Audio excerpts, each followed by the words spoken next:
Amang Diyos na pinakamakapangyarihan sa lahat, na sa isang salita, nilalang ang mundo at patuloy na nangungusap sa sangkatauhan. Taos-puso ang aming pasasalamat. Kaming mga naglilingkod sa bayan bilang online media broadcasters, mga mobile journalists at 10 ng aming mga kapatid sa pamamahayag. Pinupuri ka namin sa ipinagkaloob na malikhaing talino, kaalamang teknikal at kakayahang panaigin po ang katotohanan. Magtaglay po sana kami ng karunungan, matibay na integridad, malawak na pananaw at makatarungang mga desisyon sa aming mga tungkulin. Naway magsilbi po kaming tinig ng mga mahihina at hamon sa mga makapangyarihan, tagapaghatid ng kaalaman at kaliwanagan sa mga nagugulumihanan. Tulungan niyo po kami na magampanan ang aming mga propesyon sa pinakamataas na antas, lalo't higit sa panahon ng kasalatan, kakulangan ng oras at matinding kompetisyon.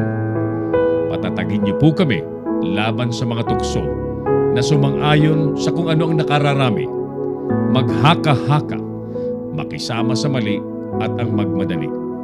Tulungan niyo po kami, ang mga manonood, mga mambabasa, at mga taga-suporta na magampanan ng aming mga papel ng may talino at pangunawa ng ang katotohanan at kagandahan po ang manaig sa online media. Iniaalay po namin ang panalangin ito sa ngalan ni Jesus na tagapaghatid ng magandang balita, naghayag ng kanyang katotohanan at nag-alay ng kanyang sarili sa sanlibutan. Amen.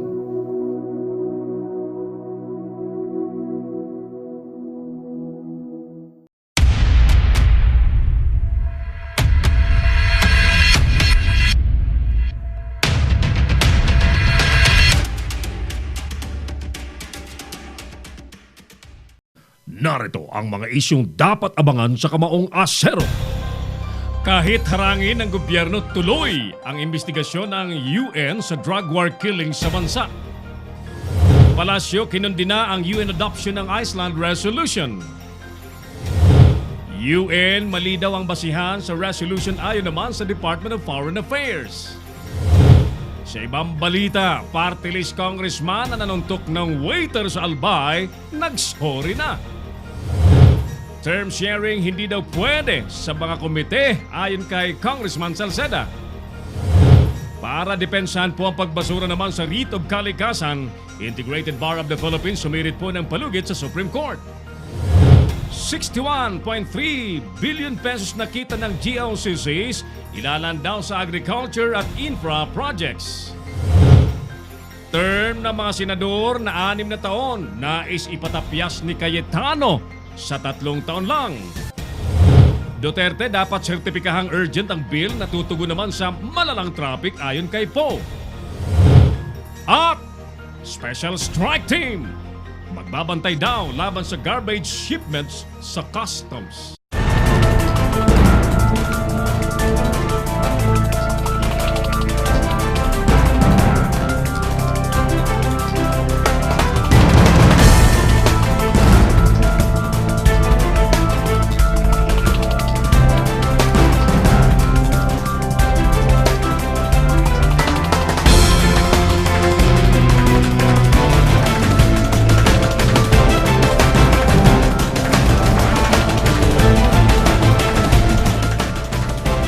Live from the studios of Leader News Philippines, Herald Kami of Kamaong Asero starts now!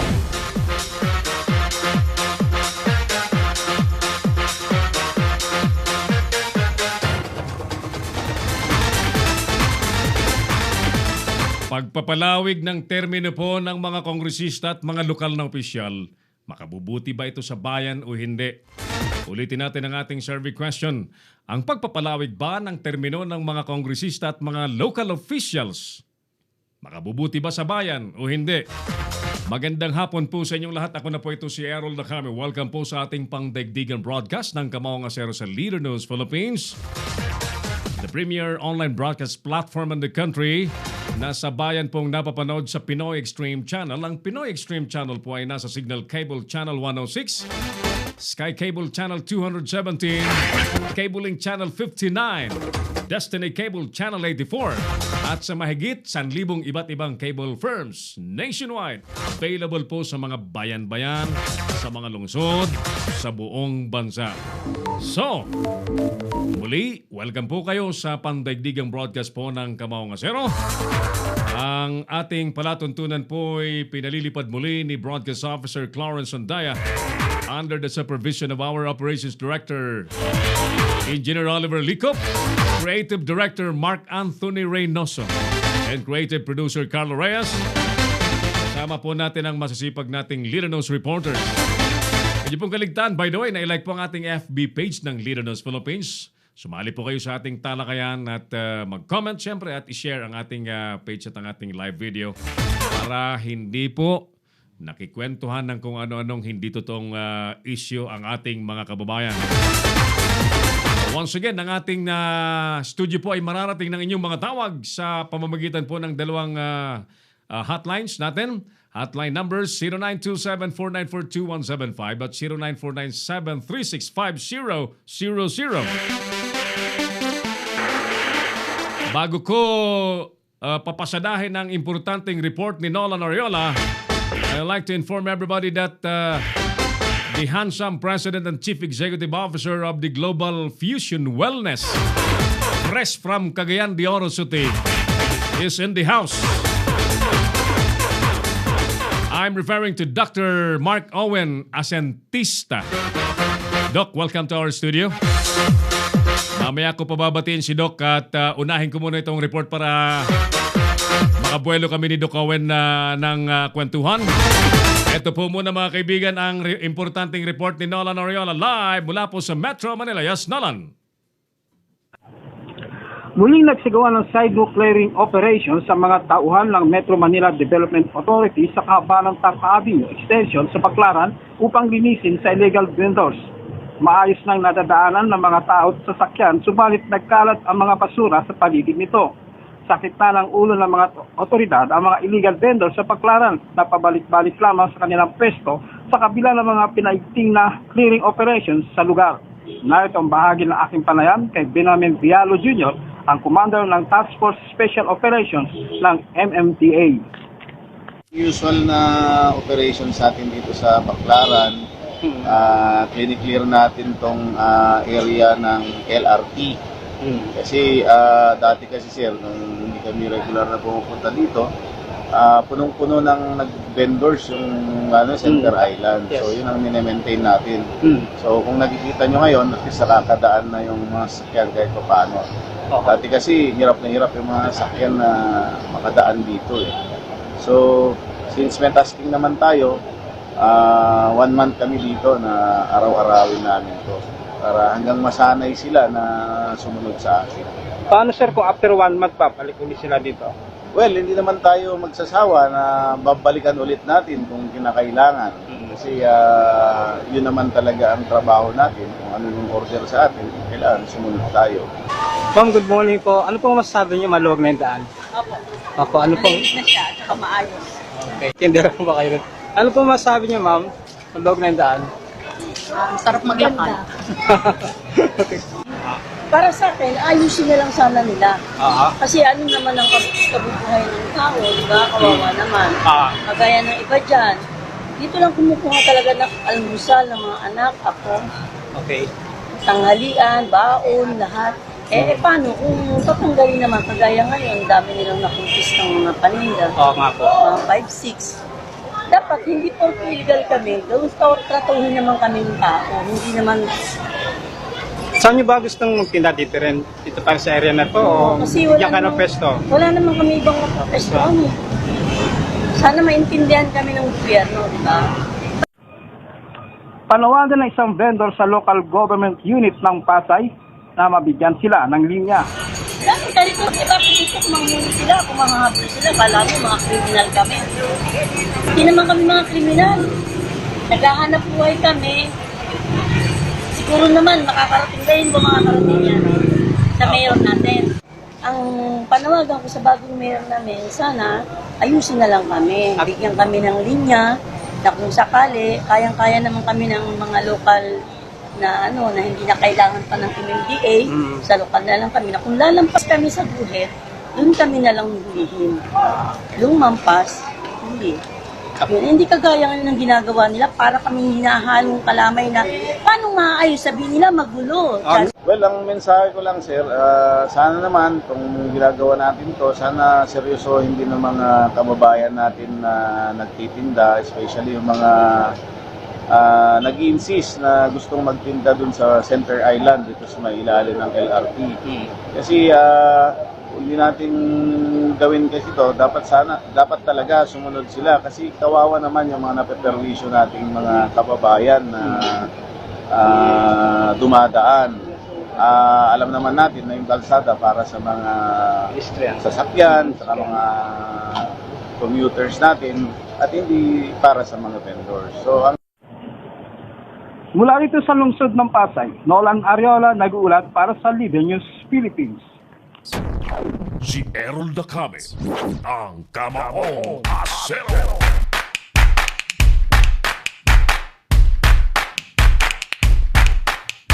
Thank you, Nolan Ariola. O yan, di ba kahapon guest natin si Yusek Martin Bubut Dinyo ng DILG. Di ba nagbanta siya na pag hindi pa rin nalinis ang lugar na yan ay didemanda niya, kakasuhan niya yung barangay kapitan dyan?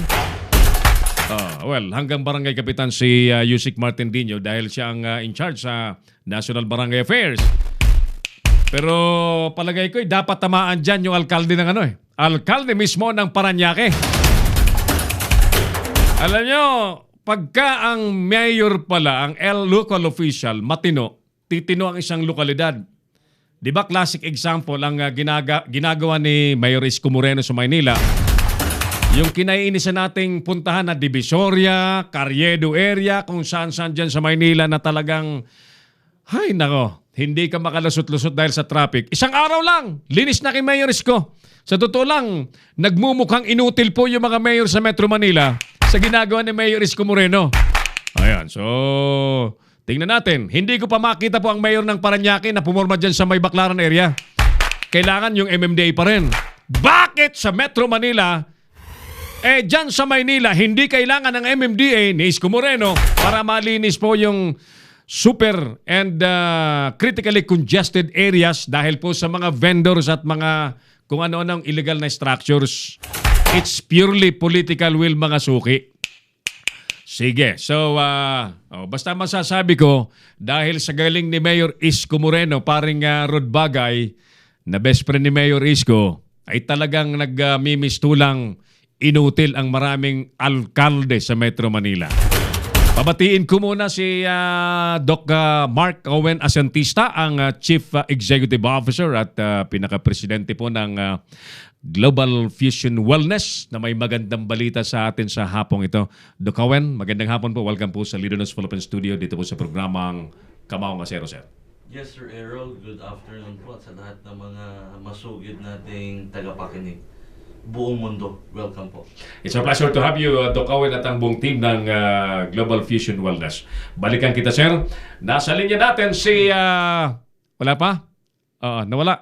5 minutes? Okay, 5 minutes. Sige, 5 minutes. So habang naghihintay tayo kay Attorney Batas Mauricio, sapagkat isang topic namin ngayon na dito sa program natin ay yung bang pagpapalawig mga suki ng termino ng mga kongresista. Ang term ng kongresista as of now is 3 years. Ang isang halimbawa, nahalal ka ngayon, manunungkulan ka ng 3 years. Pero they are allowed for re-election for 3 times. So, kung maswerte yung kongresista at magaling magmanipula ng kanyang mga constituentes, he can have 3 straight terms. So, 9 years. Ayan. Pero, yung incoming House Speaker, si kaibigang Alan Peter Cayetano, asawa yan ni Mayor Lani Cayetano, who happens to be si Lani, kabarangay ko sa Tiwi Almay. But since na naging mayor yan, hindi pa ho kami nagkikita ni Mayor Lani Cayetano. Okay, immediately ang proposal ni House Speaker, incoming House Speaker Alan Peter Cayetano ay pahabain daw ang term ng mga kongresista at ang mga local official. Palagay ko Naghahanda ito sa pagiging vice president yata ulit. Ewan ko baga, bakit ang mga kuha natin, si Bongo naman, ano ba yung extension din na mga kapitan yata ang inaasikaso? Daming problema ng bansa natin mga suki. Ano? Naghahanap po kami ngayon ng talagang mga nandyan sa pwesto na aasikasuhin ang totoong problema po ng taong bayan. Buti pa ho, ang Global Fusion may bit-bit na solusyon sa problema po ng bayan. Balik natin sa camera si Doc Mark Owen. Doc Mark Owen, may magandang balita raw po kayo may hapon sa ating mga viewers nationwide and worldwide. Yes, we have, Sir Errol. The reason bakit po tayo umiikot buong Pilipinas is because of this threat of global warming. The climate change is a major threat to us. Hindi lang ho sa Pilipinas but buong mundo. And recent developments place our country as the #1 top recipient ng global warming and climate change. We are not the top 1 producer of carbon emission. Bakit? Mundo. #1 is China, number 2 is US. Europe, and number 3 is US. That's according to the recent studies. But Philippines is the #1 recipient sa lahat ng masasamang epekto ni global warming. Wow. And sabi nga, the world is getting hotter, and we believe that if we don't act now, okay, then the very existence of our human system will be at stake. Medyo mataas ang level ng diskusyon natin, Doc Owen, ano?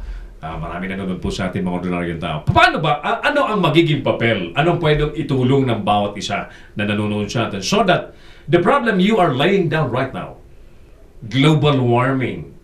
Halimbawa, sa aming mga ordinaryong tao, ano ba yung global warming? Ano ba epekto niyan? Ang epekto niyan, as I understand, Doc Owen, tama ba na ang pagsama ng panahon? Isa po yan. Nagiging malalakas ang bagyo. Definitely. Yeah. Let's put into a layman's term the global warming. Simply said, the temperature climate ng ating mundo, it is rising on a long-term Lalo scale. umiinit. Long-term scale, it is rising. And bakit nga ba umiinit yung ating mundo? Yan siguro yung ating dapat unang maisagot, because we're giving them the foundation of how serious is this. How serious is this? Because if we do not act on this, then God forbid, wala naman sana, but yung mas malala pa sa Malayolanda eventually ang pwede. Ang pwede. Now, pag-usapan natin, ano ba ang tanong nyo, Sir Aaron, no? Ano ba yung pwedeng maiambag natin? Well, marami po. Number 1, which is to address the #1 factor ni global warming, is itong maraming carbon emission. At yung carbon emission comes from sa ating mga motor vehicles. Number 1, pwede din sa mga industriya, marami po tayo mga sources of carbon emissions. Okay? And even sa farming industry, no?